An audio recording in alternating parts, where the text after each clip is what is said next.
Welcome to this brief introductory video on the Minor Bupleurum Decoction, or Xiao Chaihu Tang. This is a formula that is very popular both in China and abroad, and especially in Japan. It is frequently prescribed for women in menopause or for patients with certain types of liver problems. This is one of the oldest recorded formulas in traditional Chinese medicine, appearing in Zhang Zhongjing's classic text Shang Lun, dating from the 3rd century CE. The formula is named after its primary ingredient, Chaihu, or Bupleurum, a herb mainly found in Asia. Chaihu means foreign firewood, and the plant's root when cut up for herbal use does indeed look like firewood. This formula presents a jump from Xiao Tang, or the Four Substance Decoction that I presented in a previous video, but contrasting these two formulas demonstrates many interesting aspects of TCM. Xiao Tang is a relatively simple formula to understand, consisting of 4 ingredients with related properties. Xiao Chaihu Tang has 7 ingredients with contrasting properties, and a more subtle logic. The herbs in Xiao Tang act mainly on blood, while those in Xiao Chaihu Tang act mainly on the body's qi. Xiao Tang is indicated when there is fatigue and blood stagnation. The body needs herbs that will tonify and invigorate the blood. Xiao Chaihu Tang is indicated when there is disequilibrium in the body, or when the body has been invaded by xie qi, which translates as evil qi, but may be thought of as a pathogen. If the body is in a state of disequilibrium, we need to rebalance it with a harmonizing formula. Menopause is a stage in a woman's life associated with hormonal change and imbalance, often giving rise to unpleasant sensations. This gives us an indication of why the harmonizing aspect of Xiao Chaihu Tang would be useful. The use of Xiao Chaihu Tang with a pathogen is more difficult to explain, and I will leave that to a future video. In this video, I will be focusing on the harmonizing aspect of Xiao Chaihu Tang. So, as you've probably guessed, Xiao Chaihu Tang is classified as a harmonizing formula, and more specifically as a Shao Yang harmonizing formula. We will see that this classification allows for a broad explanation of its capabilities. At this point, I would like to recommend that you review my 2 videos on the Shang Lun, especially the introduction to Shang Lun pattern identification. You'll find the links below. Here are a few additional notes. In considering Shao Yang, we will focus on the foot Shao Yang channel, that is, the channel pertaining to the gallbladder. The famous Song Dynasty commentator Cheng Wuji quotes the Huangdi Jing, saying that if a disease involves a bitter taste in the mouth, it is related to the gallbladder channel. In the 47th chapter of the Huangdi Jing, Qibo states that the liver is governed by the gallbladder, and that the throat is its external indicator. The foot Shao Yang, or gallbladder channel, runs along the side of the body. Problems related to the side of the body, that's to say the hypochondriac region, are associated with both the liver and the gallbladder channels. These 2 organs and their channels are intimately related by an exterior-interior relationship, but as the liver is the yin and vital organ of the 2, more focus is put on the liver. The signs and symptoms indicating that we're dealing with a Shao Yang problem are defined in these clauses of the Shang Lun. There will be alternating fever and chills.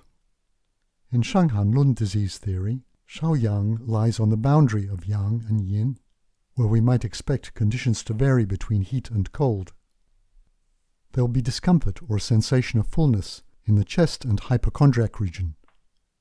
The patient is reluctant to talk, shows signs of irritability, lacks appetite, and may have a feeling of retching. These symptoms appear in clause 96 of the Shang Lun. The patient will often have a bitter taste in their mouth, a dry throat, and experience dizziness or blurred vision. These symptoms appear in clause 263, which gives the general characteristics of Shao Yang disease. There is a thin white tongue coating accompanied by a wiry pulse. These indications are found in clauses 100 and 230. It's worth saying a few words about the pulse. The Chinese term xian mai has been translated as bowstring, wiry, string-like, taut, and stringy. If we look at the origin of the character, we can see that indeed it refers to a bow. This wiry pulse tends to be associated with liver issues, and we can note its presence as a sign in both Hu Tang and Xiao Chaihu Tang. Thus both formulas can be seen as involving the liver. The liver is described as being yin in substance but yang in function. So it has aspects of both yin and yang, and this corresponds well with its relationship to Shao Yang problems, which are characterized as being between yang and yin. Chaihu is important in treating liver blood, which is yin, while through its nature it acts on liver qi, which is yang. Chaihu is thus perfectly suited for relieving liver qi constraint. The formula consists of 7 herbs: Chaihu or Bupleurum root, Huang Qin or Scutellaria root, Banxia or Pinellia rhizome, Shengjiang or fresh ginger rhizome, Renshen or ginseng root, Dazao or Chinese date, Ganzao or licorice root. This slide shows a summary of the ingredients with their unique Latin name, and as I mentioned before, it is best to use either the Chinese ideograms or the unique Latin name when specifying a prescription. Here I quote the dosage from Chen's reference textbook, Chinese Herbal Formulas and Applications, which gives both the classic dosage and the dosage more commonly recommended. This is the original dosage from the Shang Lun. We will discuss some aspects of this dosage a little later in this video.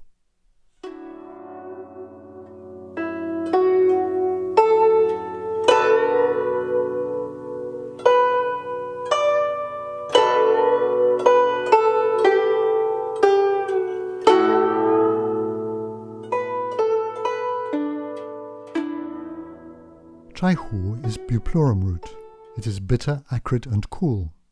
It is associated with the gallbladder, liver, pericardium and sunjiao or triple burner channels. Chaihu harmonizes the exterior and the interior.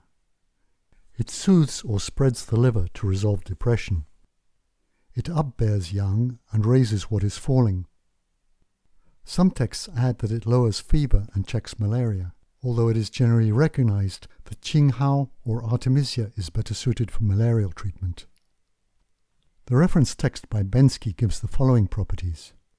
Chaihu treats alternating chills and fever, releases heat in the muscle layer, harmonizes Shao Yang disorders, raises the clear qi of the stomach and gallbladder, and relieves liver qi constraint.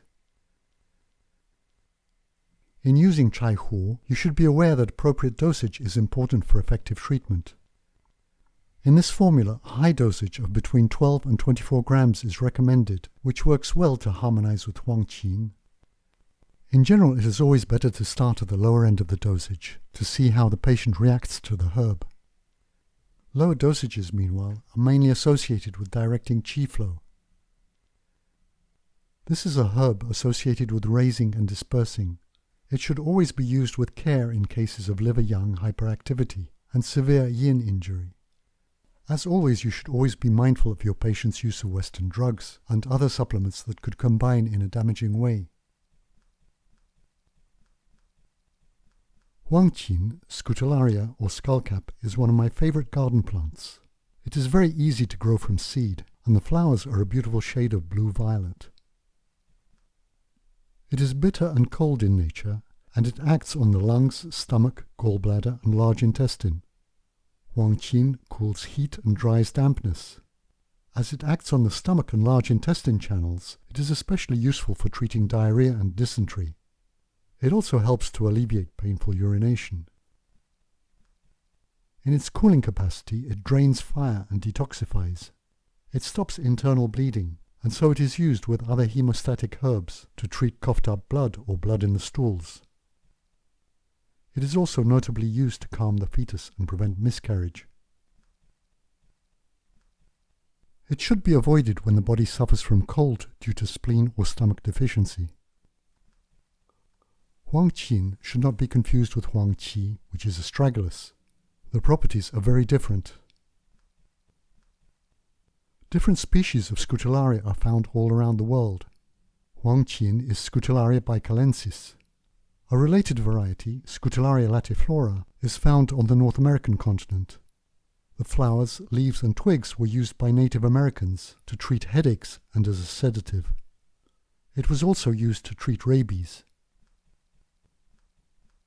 Chaihu and Huang Qin constitute the major harmonizing pair of herbs in Xiao Chaihu Tang. Chaihu is clear and light. It has a raising and dispersing action, sending clear yang upwards. Its ascending nature sends xie qi to the exterior where it is dispersed.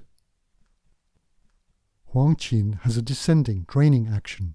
It cools heat in the liver and gallbladder and downbears turbid yin. It drains the internal xie qi. In summary, Chaihu raises and acts on the exterior. Huang Qin descends and acts on the interior. This is the end of part 1. I hope you'll join me in part 2, where we will look at the other harmonizing aspects of this formula.